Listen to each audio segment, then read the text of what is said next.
Alright YouTube, so if you guys remember the other day I did a video about Woke Culture Gaming kind of bitching about Bethesda's review policy. Well, in a throwaway comment they happened to mention that Bethesda made an indie game called Pray for the Gods, changed their name because it was similar to Prey, so I just kind of want to cover it.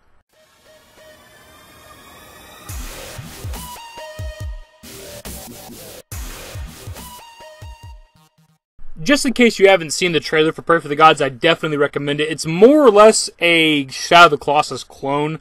There's probably more to it than Shadow of the Colossus had. It's probably not just kill these things. There looks to be actual loot and stuff in the game, but it's more or less a Shadow of the Colossus clone. You get to like fight big monsters. You get to climb up on their backs, and like this bird right here will fly around and stuff like that. I don't know if they have like weak spots on them. I don't know. They didn't really show that. You got a bow and arrow. You don't have a horse. I think you have a wolf or something. It's pretty cool looking. Anyways, it looks like a very, very fucking fun game. If you like Shadow of the Colossus, you'll absolutely love this game. Anyways, we are getting our info from Polygon.com. They're pretty good with Bethesda news. We've got a couple of articles and stories from there. And they made a post of an article on May 3rd titled Pray for the Gods changes name to avoid fight with Bethesda's Prey. And they've since updated it multiple times. Kickstarter project Pray for the Gods has undergone a name change. Now titled Pray for the Gods, developer No Matter Studios had no problem naming names in a newsletter about the reason for the game's new title. So we didn't want to do this, but we had to change our game name from Pray for the Gods to Pray for the Gods, the No Matter Studios team wrote. Thankfully, we get to keep the logo, but we will spell it P-R-A-E-Y for the Gods. No Matter Studios said that Zenimax Media, parent company of Bethesda Softworks and owner of the Prey trademark, opposed its trademark application after it was submitted last May. In January, the developer abandoned its filing for Pray for the Gods, unwilling to fight Zenimax Media over the title. With a reboot of the cult classic Prey launching later this week, it makes sense that Zenimax Media would be especially protective of its trademark. For a much smaller crowdfunded project that has yet to enter the closed alpha stage, fighting back to keep the original name wasn't worth it.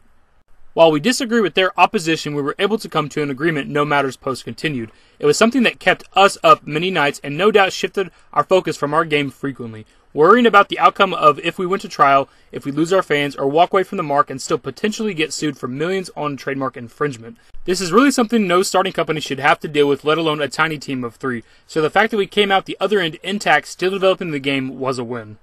In the end, it's really not a big deal. Like they said, in the end, they're still making their game. It's still pretty much the same pronunciation. It's just a different spelling. The same logo, just with a different spelling. So really, nothing's really changed. They're just not having to like lose millions in a fucking lawsuit.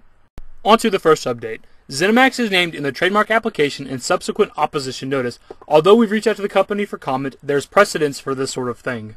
In 2012, Zenimax Media settled with Mojang over a dispute involving the name Scrolls. After Zenimax contested Mojang's use of the title, which is trademark for its Elder Scrolls franchise, the companies came to an agreement. Mojang would license the trademark from Zenimax to use for one of its own properties.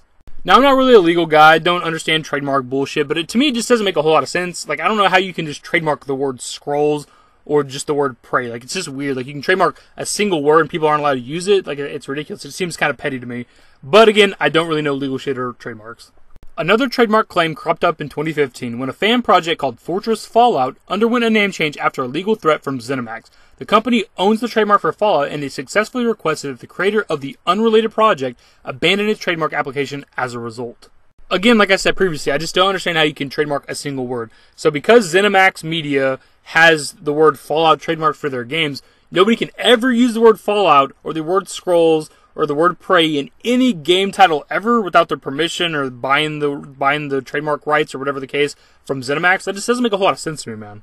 Note that, unlike what happened with Scrolls and Fortress Fallout, No Matter Studios didn't say that Zenimax Media sent it a cease and desist notice. Its trademark application was simply opposed before making it past the initial filing stage. Pray for the Gods will enter a closed alpha state for Kickstarter backers sometime later this year, with the release on PC, PlayStation 4, and Xbox One due by December 2017.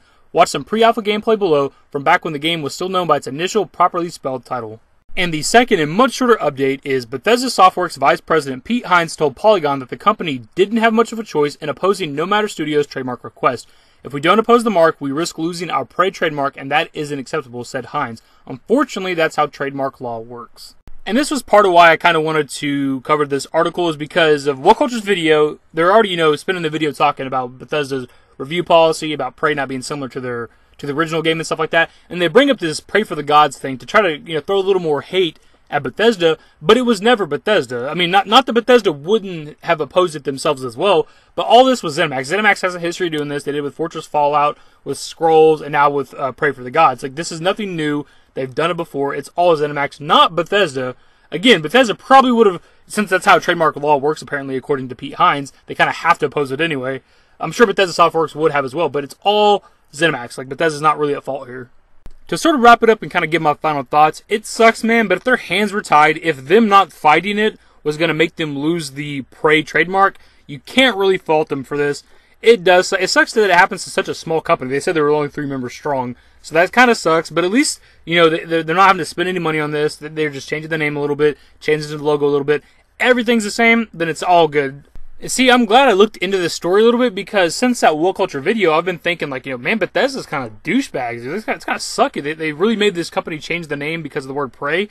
And then I went and looked into the story, and it wasn't really Bethesda, it was Zenimax. And it wasn't really as bad as it sounded because it was a legal issue. They were going to lose the trademark. So, like, that's why you can't really trust people. And no matter how trustworthy somebody is, you should always do your own research a little bit. Because I'm pretty trustworthy of Wool Culture. I just bitched about that particular video.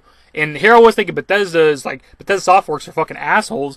And it wasn't even them in the end. It was always Zenimax.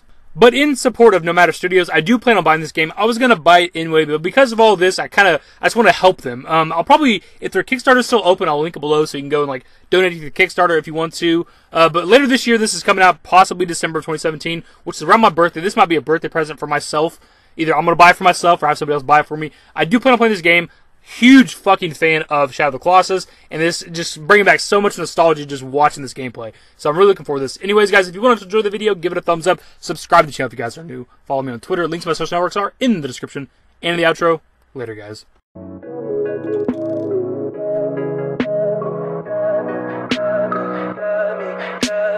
Tell me pretty lies, look me in the face.